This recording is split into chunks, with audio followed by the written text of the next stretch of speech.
Ah, é verdade. É os dois, Marcelo. É? Para garantir. Já por salão, só para gravação. Bom dia a todos. Que a paz de Jesus esteja envolvendo cada um de nós nesta manhã de domingo. E nós nos dirigimos até essa casa para falar um pouquinho sobre os 160 anos de publicação do livro O Evangelho segundo o Espiritismo. Eu tenho certeza que o Evangelho tem um significado aqui especial na vida de todos. Concordam? Na minha, não há o que negar. No meu primeiro contato com a doutrina espírita, eu já tive um conhecimento do último item do capítulo 9 do Evangelho segundo o Espiritismo, que fala sobre a cólera. Se eu não me engano, é o item número 16. E, embora estivesse ali na minha juventude, me recordo perfeitamente das palavras do comentário da pessoa que estava ali à frente, e durante, no máximo, 15 minutos, essa pessoa fez uma abordagem sobre esse capítulo, sobre esse item, na verdade. E foi lendo e comentando, sem inventar muito, sem nada, da forma mais simples possível que a gente possa abordar o Evangelho, lendo frase a frase e comentando. Não passou de 15 minutos, tenho certeza absoluta disso. Mas foi o suficiente para que eu percebesse e dissesse para mim, eu sou espírita. E jamais imaginaria isso, até porque busquei aquele agrupamento espírita durante uma tarde em busca de alívio ou de alguma explicação ou de uma cura, né, para alguma coisa que eu estava sentindo na área do corpo, questão física mesmo, né, saúde. E, no entanto, eu tive contato com uma doutrina, um conhecimento que me tocou profundamente. Embora essas coisas tão simplinhas, né, que a gente veja lá no último item, comentando sobre a cólera, o comportamento colérico, mas era exatamente o que eu estava precisando. Porque com o passar dos anos é que eu fui perceber que o problema físico que eu desenvolvi estava relacionado justamente aos meus desequilíbrios emocionais naquele momento da minha vida, onde eu me encontrava ali revoltado, não compreendendo o sentido da vida, porque estava vivendo, e esse acúmulo, essa insistência nesse tipo de sentimento ou de emoções negativas acabaram por gerar um comprometimento na área do corpo, e justamente onde? Naquela parte que sempre foi o meu ponto fraco, né, a parte digestiva. Mas foi o caminho também utilizado pelo mundo espiritual para me conduzir à doutrina espírita. Então eu entrei naquela casa não sabendo o que eu iria encontrar, mas eu saí sabendo o que encontrei e dizendo para mim, eu sou espírita. Alguns dias depois eu estava assistindo uma primeira palestra espírita de fato. E ao final eu adquiri um livro. E qual foi o livro? O Evangelho segundo o Espiritismo. Então foi a minha primeira obra, né? A obra que trouxe muito esclarecimento para mim durante toda a minha existência e até os dias de hoje. E o capítulo que mais me chamava a atenção nesse meu primeiro momento foi qual? O capítulo 9, Bem-aventurados os brandos e pacíficos. Ou seja, eu me identifiquei com ele de forma muito profunda, porque era a minha necessidade. E por necessitar muito daquele conteúdo, eu o achava mais interessante do que todos os outros, embora aquilo fosse um processo inconsciente para mim. A gente sempre busca aquilo que está precisando, a gente sempre se sente atraído por aquilo que realmente precisa. Então sempre falo, qual é o capítulo do Evangelho que atualmente mais chama a sua atenção? Lê o índice, vê um por um, vai folheando e vê qual te chama mais a atenção. É aquele que a gente está mais precisando no momento atual. Então esse é o conteúdo a ser trabalhado atualmente, né?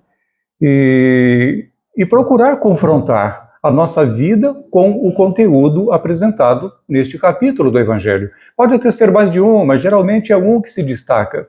E eu acredito que isso vai valer para a vida toda, para toda a nossa existência. Às vezes a criatura pensa, nossa, eu tenho que trabalhar tantos aspectos da minha conduta, qual que eu trabalho? Por onde eu começo? Começa por aquele que está mais saliente, por aquele que você está percebendo, que está aparecendo no momento atual da sua vida. Aquele que está te incomodando, aquele que está trazendo maiores prejuízos no teu campo íntimo, no teu campo dos relacionamentos pessoais, esse é o ponto a ser focado. Sempre esse, sempre, sempre. Porque é o que a vida está apresentando. Então é ele que deve ser trabalhado. E aí nós buscamos, então, o nosso referencial superior no Evangelho segundo o Espiritismo para as nossas questões morais. Se forem questões mais ligadas à área filosófica, existencial, nós vamos buscar o Livro dos Espíritos, que é uma obra maravilhosa também, que eu costumo ler com insistência, né? Toda vez que eu abro o Livro dos Espíritos, eu não consigo parar de ler. Começo a ler, começo a destacar coisas, a fazer anotações. É uma loucura, né? Eu tenho essa tendência de busca do conhecimento, que é uma característica, né, de todos que se dedicam à área das palestras, à área do esclarecimento público, com a qual eu me identifiquei já desde o início. Em pouco tempo eu já estava fazendo palestras, era o meu primeiro ano de doutrina. Sabia muito pouco, mas eu falei, mesmo com esse pouco é possível fazer alguma coisa, porque era algo tão maravilhoso e eu queria falar para as pessoas sobre esse conhecimento, né, porque era muito bonito. Ele me tocava profundamente e eu queria compartilhar esse conhecimento. Enfrentei as mesmas inseguranças e medos que qualquer um enfrenta ou enfrentou, né, ao se deparar com públicos. Mas o gosto por passar o conhecimento, ele superava, né, ele se colocava acima, eu conseguia fazer com que ele preponderasse, então eu neutralizava, de certa forma, os medos e inseguranças com esse prazer de poder falar aos públicos.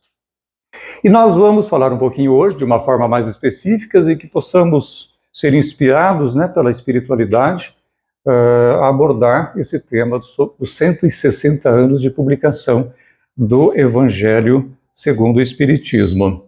Talvez não vá ajudar muito a projeção, né, para quem está aí adiante, principalmente lá atrás, talvez vai ser mais para mim, na verdade. Vocês podem ver aqui na nossa projeção 3 capas, né, do Evangelho segundo o Espiritismo de épocas diferentes. A primeira ali é a que corresponde à primeira publicação ainda de Kardec, lá em Paris, em 1864. E nós vemos ali a imitação do Evangelho segundo o Espiritismo. Foi esse o primeiro nome, a primeira identificação dessa obra básica. Mas 2 anos depois, revisada, reorganizada, ela foi republicada com o nome que permanece até o dia de hoje, né? O Evangelho segundo o Espiritismo.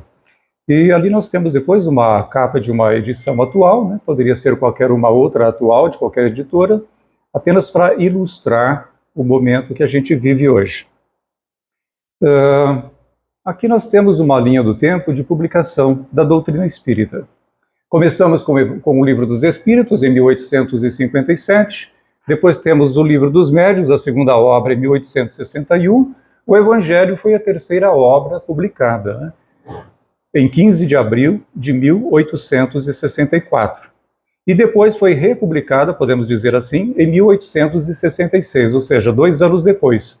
Para completar a nossa doutrina, tivemos o Céu e o Inferno, em 1865, e o livro A Gênese, em 1868. Eu não sei se vocês têm alguma predileção especial por uma ou outra obra.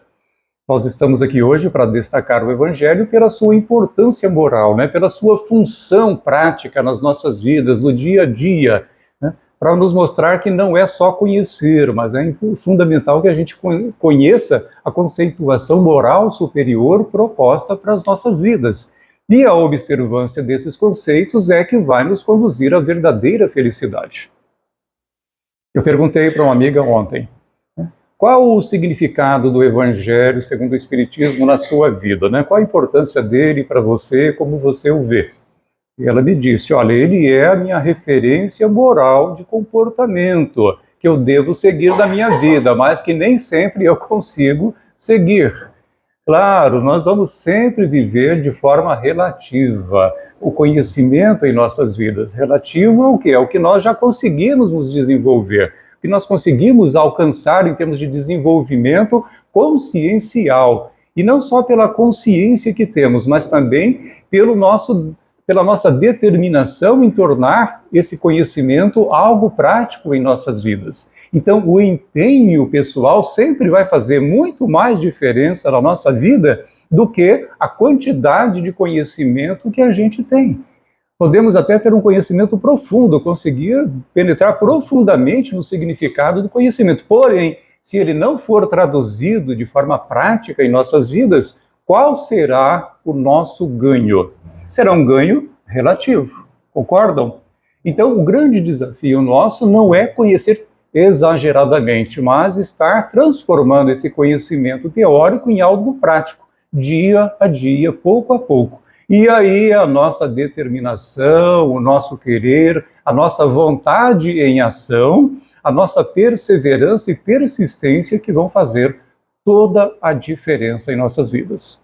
Então não é o tempo de espírita que eu sou, isso é o de menos, isso é o de menos. Não é o tempo, a quantidade de tempo. Ah, sou espírita desde criança. Que importa isso, né? Talvez alguém que esteja há 3 anos na doutrina esteja absorvendo e vivendo muito mais intensamente e profundamente os conceitos da doutrina. Em função do quê? Da sua consciência, do seu grau consciencial, sem dúvida alguma, num primeiro momento, mas também da sua vontade aplicada, né? Porque o livro, o Evangelho segundo o Espiritismo, principalmente, ele é muito prático, né? Ele é para o nosso dia a dia, é para a nossa vida individual e, como disseram os Espíritos para Kardec, vamos ver logo daqui a pouco, também para a vida das nações. Olha aqui, nessa mensagem recebida por Kardec em 1863, no dia 9 de agosto, foi-lhe falado: este livro, antes de publicação do Evangelho, este livro de doutrina terá considerável influência, pois que explana questões capitais. E não só o mundo religioso encontrará nele as máximas que lhe são necessárias, como também a vida prática das nações. Encontrará nele instruções excelentes. Fizeste bem ao enfrentar as questões de elevada moral prática, do ponto de vista dos interesses gerais, dos interesses sociais e dos interesses religiosos. Olha que interessante, eu fiz um destaque ali, fizeste bem ao enfrentar questões de elevada moral prática. Então a gente vê aí a presença de Kardec, a sua força de vontade, a sua capacidade de percepção pessoal, que lhe conduziu também à publicação, à organização de todo aquele material que ele recebia na forma de um evangelho, né? O Evangelho segundo o Espiritismo, para a nossa vida prática, individual e até mesmo das nações. Agora, para Kardec elaborar todo esse trabalho, ele precisou de um ambiente favorável.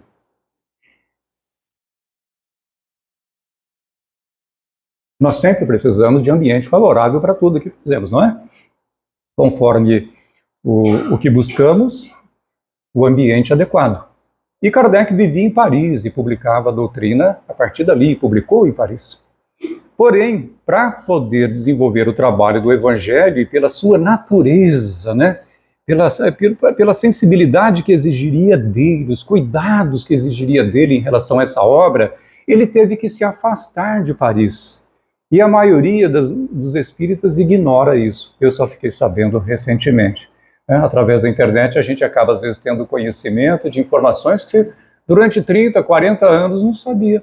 Então nós encontramos algo interessante, né? Kardec teve que se afastar de Paris e se dirigir ao sul, né? Mais ao sul da França, para poder ter o ambiente adequado. Veja o que os espíritos falaram para ele, inclusive, que a redação de O Evangelho segundo o Espiritismo exigiu de Allan Kardec uma condição muito especial para ser elaborada. Para pesquisar, estudar e receber as intuições necessárias para a reunião e organização de temas tão profundos e delicados, Kardec precisou se isolar por meses no vilarejo de Les Seguiers, na região sul da França, local que lhe proporcionou a tranquilidade necessária que uma cidade movimentada como Paris, onde ele vivia, já não mais oferecia. O edifício não dá para ver ali, gente, é uma cidade medieval, um vilarejo, Paris já era uma grande cidade naquela época. Era uma grande cidade, uma das grandes cidades do mundo, das mais expressivas, e vivia um momento riquíssimo a nível de cultura em geral. Mas não era o ambiente adequado, até era aquele burburinho intelectual imenso, né, e intenso. Então ele foi lá para o sul da França para esse vilarejo, né, que a gente não consegue ver, mas vocês podem ver na internet, Le Seguir, né, do francês, vocês sabem, o acento agudo na língua francesa é fechado, né, e o U tem som de I. Então Le Seguir era uma espécie de um município, né, uma cidadezinha, que em 2010 tinha 266 habitantes. Quantos habitantes tinha na época de Kardec? Talvez não muito mais do que isso, né? Porque essas cidades europeias não mudam muito ao longo do tempo. Se tem essa população hoje, provavelmente na época de Kardec podia até ter um pouco mais, mas não muito mais do que isso, certamente. Então ele se afastou para esse vilarejo, onde ele era certamente desconhecido, para poder elaborar o Evangelho segundo o Espiritismo. Então vejam a importância dessa obra, né? Que requereu dele uma condição especial. Vocês sabiam disso? Não, ninguém. Talvez algum outro possa ter esse conhecimento, mas a maioria, onde eu pergunto, não sabe, né? Ignoramos isso, eu também não sabia. Seguindo, aqui é apenas um trechinho do prefácio, né? Ali do início. Separei um trechinho apenas para ilustrar, já que estamos falando da obra. Eu vos digo em verdade, né? Disse o Espírito de verdade. Eu vos digo que são chegados os tempos em que todas as coisas hão de ser restabelecidas no seu verdadeiro sentido, para dissipar as trevas, confundir os orgulhosos e glorificar os justos. Aí a gente vê então sentido profundo, não só do Evangelho, tá? Aqui é uma referência a toda a doutrina espírita, mas o Evangelho de uma forma especial também, até porque está ali no seu início. O índice do Evangelho, aqui uma primeira parte, temas os mais variados. Eu destacaria aqui o número 5, capítulo 5, Bem-aventurados os aflitos. Esse é o capítulo que em nossa casa, sempre que a gente programa, eu faço questão de programar todos os itens dele, separadinho, um para cada semana. Você pode programar os outros do total, mas esse programa, todos os itens dele, dada a importância de cada item desse capítulo 5, né, que é o mais longo de todos, porque toca em questões essenciais da nossa vida. E depois, na sequência, nós temos, já que falou assim, em aflições, muitas aflições, nós temos no capítulo 6, na sequência, o Cristo Consolador, né, que é um capítulo maravilhoso no seu conteúdo. E outros mais, né, com os quais cada um vai buscando a sua identificação ao longo da vida, vai estudando, vai meditando, fazendo suas reflexões, de tal forma que a gente possa ir internalizando esse conhecimento e não ficar com aquela preocupação, eu leio, mas parece que não fica nada, parece que não retenho nada. Não, gente, esse é o alimento da nossa alma. Nós nos alimentamos espiritualmente com aquilo que a gente pensa, com aquilo que a gente medita, com aquilo que a gente lê, que a gente assiste, que a gente ouve, enfim, onde a gente põe atenção. O conhecimento, o local onde a gente põe atenção é de onde vem o nosso alimento espiritual. Né? Nosso espírito é formado disso, então nunca será demais ler novamente o Evangelho ou toda a doutrina, né? Hoje, em especial, estamos destacando aqui essa obra de conteúdo moral, né, em nossas vidas. O objetivo da obra, isso aqui está no Evangelho mesmo, tá? Eu peguei apenas um trecho para ilustrar. Podem dividir-se em 5 partes as matérias dos Evangelhos. Aqui os Evangelhos de Jesus, tá? Dos apóstolos, os atos comuns da vida de Jesus Cristo, os milagres, as predições, as palavras que fundamentam os dogmas da Igreja e o ensino moral. Esta última parte, a do ensino moral, constitui o objetivo exclusivo dessa obra, o Evangelho segundo o Espiritismo. Uma questão interessante no Livro dos Espíritos, a gente fazer um vínculo, né, um link aí com essa obra básica primeira, nós encontramos na pergunta formulada por Kardec à espiritualidade superior. Qual o tipo mais perfeito que Deus ofereceu ao homem para lhe servir de guia e modelo? E o que responderam os Espíritos? Vede Jesus. Então Jesus é o nosso mestre. Podemos confiar e devemos realmente confiar plenamente em Jesus.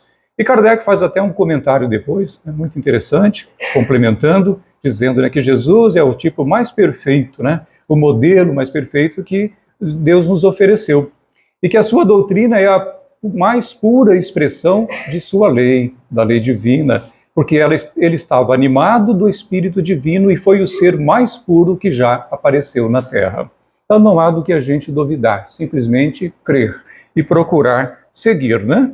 Hoje se buscam tantos seguidores, e Jesus também veio à Terra para buscar seguidores. Buscar seguidores. Seguidores são os discípulos, né? O sentido de discípulo é justamente esse, ser um seguidor.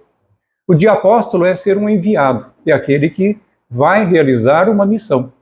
Então, nós tivemos os discípulos ao longo da jornada terrena de Jesus, e depois que ele partiu, então eles ficaram como os apóstolos, como os enviados de Jesus, aqueles a quem foram destinadas missões, tarefas para o restante de suas vidas. Então aí passaram da condição, digamos, de discípulos, seguidores, para a de apóstolos.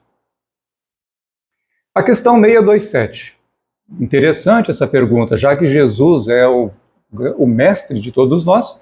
Então aí perguntou Kardec, mas desde que Jesus então ensinou as verdadeiras leis de Deus, qual é a utilidade do ensinamento dado pelos Espíritos? É uma pergunta interessante, importante, né? É sábia dele. Tem eles alguma coisa a mais a nos oferecer? E aí então os Espíritos responderam que o ensino de Jesus era frequentemente alegórico e em forma de parábolas, porque ele falava de acordo com a época e os lugares. Faz-se necessário que a verdade seja inteligível para todos. Então aqui a gente já vai ganhar a importância, o sentido e o significado da doutrina espírita em nossas vidas. Veio para aprofundar, para tornar claro o conhecimento de Jesus para nós. Facilitar o nosso entendimento. E facilitando o entendimento, obviamente, facilitar as nossas vivências e o nosso processo de autoconhecimento, de purificação espiritual e a proposta da doutrina. Bom, quais eram os comportamentos na época de Jesus?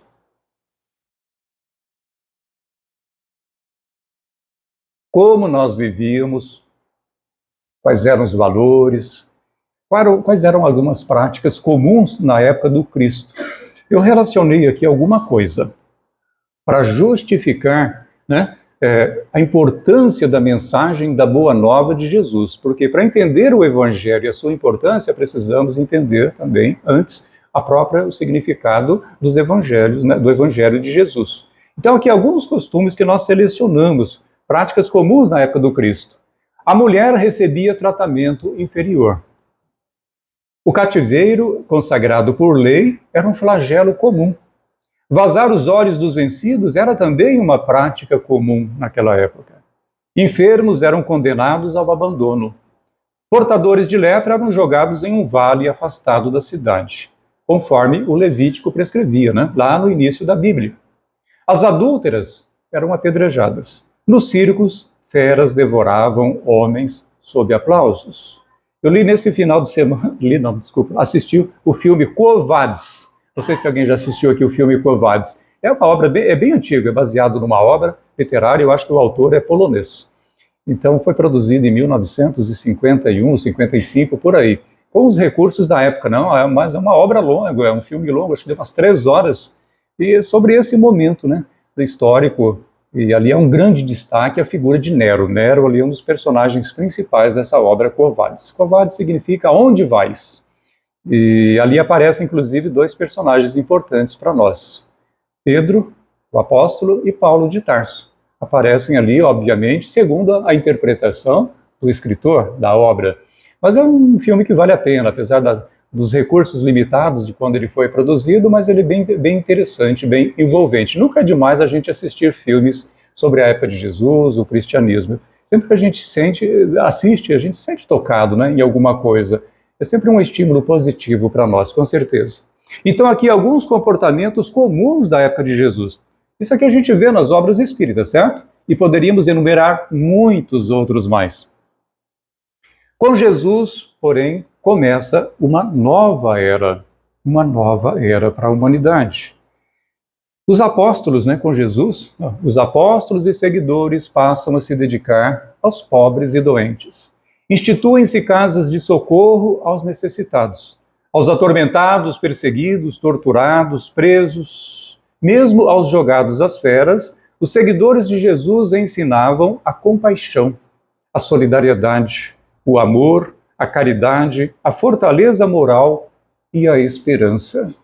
Alguns senhores afortunados, sensibilizados, devolviam escravos ao mundo livre. Esse foi um dos grandes tormentos, né, de Paulo de Tarso, né, quando ainda estava na condição de Saulo de Tarso. Ele ver homens ricos, né, dentre os judeus, pessoas importantes, desfazendo de todas as suas coisas e repartindo com os pobres. Esse foi um dos grandes motivos de tormentos dele, né, porque ele não conseguia compreender a mensagem de Jesus. Emmanuel nos diz que antes de Jesus não existiam os padrões de perfeição moral para indicar aos homens o caminho regenerador e santificante. Não existia antes, mas com Jesus já passamos a ter esses valores, esse novo referencial, essa nova responsabilidade, que à medida em que nós adquirimos o conhecimento, nós nos tornamos mais responsáveis, né? Em função do próprio conhecimento adquirido. Aqui, ó, com Jesus ainda dando sequência às mudanças operadas, mendigos encontravam teto, órfãos eram recebidos em novos lares, surge a gentileza e a afabilidade. Homens de pátrias e raças diferentes passam a se chamar de irmãos. Então são mudanças profundas que começaram a ser operadas no seio da sociedade romana, né? Embora estivesse Jesus na Palestina, mas enfim, era o Império Romano, o imenso Império Romano, e essas ideias novas estavam frutificando e provocando, obviamente, também reações contrárias. Mas toda essa beleza do cristianismo, gente, né, do cristianismo primitivo, não se perpetuou, né? Ao longo dos séculos, mudanças foram ocorrendo, e nem sempre positivas. A mensagem de Jesus, ao longo dos séculos, foi adulterada, esquecida e mesmo transformada em instrumento de poder, de dominação, entronizando o orgulho e o egoísmo, né? Que são características ainda muito profundas em nosso comportamento. A mensagem cristã, em sua pureza, foi se perdendo. Do desvirtuamento dos ensinamentos de Jesus derivaram guerras, como as cruzadas entre os séculos XI e XIII. Expedições religiosas e militares que saíram da Europa em direção ao Oriente para resgatar Jerusalém do domínio islâmico e reconquistar a Terra Santa, onde milhares morreram. Reconquistar a Terra Santa. Mas o que é a Terra Santa para vocês? Onde está a Terra Santa? É o planeta inteiro, né, gente? O planeta inteiro é a Terra Santa. Com Jesus nós aprendemos isso. Jesus veio para nos mostrar a humanidade como uma grande promessa de família universal. Logo, a casa de todos, a Terra Santa de todos é o nosso planeta, em qualquer ponto, e sempre será assim. Mas o homem, não compreendendo bem a mensagem, ou ajustando a mensagem de Jesus a si, acabou criando guerras, desvirtuando, enfim, completamente. A Inquisição, criada pela Igreja para julgar os não adeptos do catolicismo, incluindo perseguições, torturas e mortes a todos aqueles por ela considerados hereges. Isso tudo em nome de Jesus. E não estamos aqui para falar mal da Igreja, porque nós construímos essa Igreja, nós fizemos parte dela. O Espiritismo é recente em nossas vidas, o Espiritismo é recente na história da humanidade. Nós vivemos essa história da Igreja, nós a construímos. Nós fizemos parte das cruzadas, nós fizemos parte da Inquisição. Então nós somos responsáveis por tudo isso também. Aliás, um colega nosso, que frequenta o nosso lar, ele era de um segmento protestante, rigoroso, e ele se tornou espírita. E um dia, conversando com ele, informalmente, sobre a questão da Inquisição, ele disse: olha, para mim, os espíritas são todos os inquisidores. São aqueles que estiveram envolvidos no movimento da Inquisição e que hoje estão no meio espírita justamente para o resgate e para a transformação. Olha, existe uma lógica muito grande nisso, inclusive, porque aqueles que já resgataram, se libertaram, estão em outras condições. E se nós estamos ainda a braços, né, dessas lutas nossas aí, enfrentando preconceitos, porque nós enfrentamos preconceitos, concordam? Uma amiga minha tinha uma amiga minha, né, a sua empresa, tinha lá a sua funcionária, algumas funcionárias, e uma delas, a sua secretária, quando descobriu que ela era espírita, ela pediu a conta. Não vou trabalhar para espírita. E simplesmente pediu a conta. Então existem muitas manifestações por aí, né, de preconceito contra os espíritas. Então, se nós lá atrás, né, perseguimos, hoje, de certa forma, a gente também sofre uma certa perseguição, né, ou preconceito, né, que já é algo desagradável. Mas não existe outra maneira melhor de romper com preconceitos do que levando o conhecimento, né, levando a mensagem da doutrina porque ela vai dissipando as trevas das consciências, né? Naquilo que ainda existe. A Noite Trágica de São Bartolomeu. Tem um livro da Célia Xavier, né, que ela psicografou, de Rolândia, que trata desse tema. Se eu não me engano, os sinos... Como é que ela lembra? Você já leu, Marcelo? Os sinos dobram. Será que é isso mesmo, né? Os sinos dobram. Então, bem bacana, né? Trata dessa questão, desse momento histórico aí, desse massacre ocorrido na França em 24 de agosto de 1572. Olha quantos séculos já tivemos aí de cristianismo, durante as guerras de religião entre católicos e protestantes franceses. Então foi um momento assim terrível, né? Então a gente vê o desvirtuamento da mensagem de Jesus. Essas distorções todas nós estamos lembrando aqui para destacar a importância da doutrina espírita, gente. O propósito é apenas esse.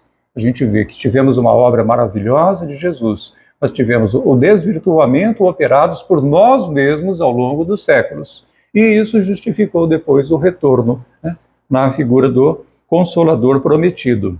E aí nós tivemos não só o Evangelho, mas toda a doutrina espírita. E aí a promessa de Cristo, né?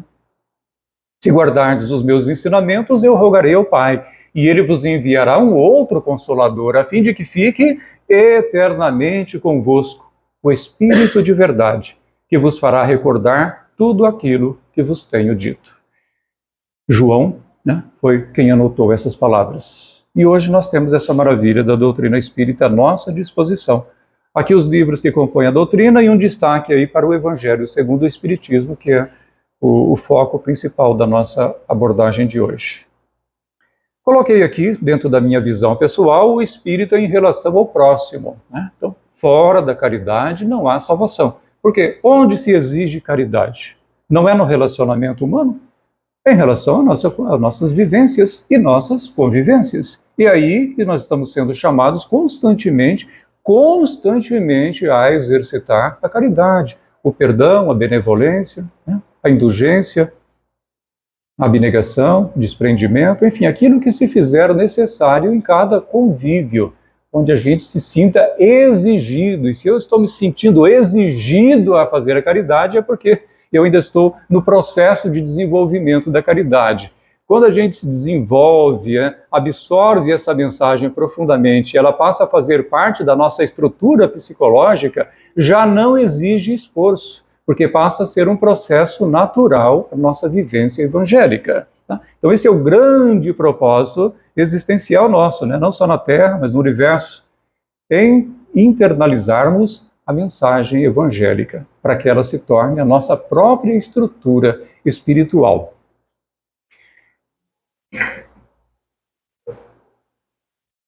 O espírita em relação a si mesmo. O verdadeiro espírita é reconhecido por sua transformação moral e pelos esforços que empreende para dominar as suas más tendências, anotado por Kardec, capítulo 17, Sede perfeitos, item número 4. Então aqui é o nosso dever conosco mesmo, é o espírita consigo mesmo. E seremos identificados e conhecidos em sociedade, no convívio com o outro, e principalmente por Deus, né, pela nossa conduta moral, né, pelo nosso esforço em nossa transformação, em nosso autoconhecimento. É a reforma íntima. Reforma íntima é autoconhecimento mais transformação moral. Não é só autoconhecimento, como muitas vezes alguns pensam. Só se conhecer não basta. É preciso que haja o autoconhecimento, mas na identificação do que somos e confrontando com a doutrina, e principalmente com o Evangelho, a gente possa operar a transformação necessária em nossa conduta. E na medida em que nós repetimos o comportamento necessário, ele vai se fixando, porque não existe outra forma de fixar um novo comportamento, senão, primeiro, através do conhecimento desse comportamento, desejar esse comportamento e vivenciá-lo repetidamente. Aí ele passa a fazer parte da nossa natureza, naturalmente. Isso exige esforço, isso exige muita perseverança. E agora o espírita em relação aos agrupamentos. Então, o espírita em relação ao próximo, a si mesmo e aos agrupamentos, que eu acho fundamental a partir já dos nossos agrupamentos espíritas, onde nós também somos constantemente chamados a vivenciar a caridade. E aí nós encontramos em Jesus, capítulo 6, o Cristo Consolador nos dizendo: espíritas, amai-vos, eis o primeiro ensinamento, instruí-vos, eis o segundo. Então, o amor sempre à frente. Concordam que esse é o caminho essencial para a transformação individual e transformação dos grupos? Sim, sem isso, gente, vão prevalecer o quê? Vai prevalecer o egoísmo, vai prevalecer o orgulho, e aí surgem as rixas, as disputas, as dissensões, os afastamentos, que às vezes se perpetuam, por anos, anos e anos, e a criatura pode até desencarnar nessa condição. Então aí o chamado nas nossas vivências em grupos, desde o agrupamento familiar, o agrupamento religioso, o agrupamento político, cultural, não importa, onde a gente estiver vivendo em grupo, o chamado: amai-vos uns aos outros. Esse é o primeiro ensinamento. Instruí-vos, eis o segundo. Então não está menosprezando o conhecimento, ele vem logo em seguida, até porque através dele nós podemos alimentar o nosso amor, o nosso desejo de amar, sem dúvida alguma. E isso, gente, é a mensagem, é um pouquinho do que nós trouxemos nessa manhã para a reflexão de todos. Esperamos ter contribuído um pouquinho. As abordagens sobre esse tema podem ser as mais diversas. Cada expositor, cada palestrante vai fazer a sua escolha e separar os tópicos, os pontos que acredita serem mais interessantes. É uma coisa bem pessoal, Todo palestrante tem o seu dever, mas também tem a sua liberdade de abordagem. Nós fizemos essa abordagem, esperamos que ela possa contribuir um pouco aí no plano da conscientização, Porque o palestrante só pode fazer isso, viu, gente? Conscientizar. Não dá para ir além disso, mas se a gente já ajuda na conscientização, penso que já é algo muito importante, E esse é o nosso trabalho de hoje e de sempre. Desejo muita paz a todos, um ótimo domingo, muita paz para cada um e para as famílias de todos que estão presentes aqui.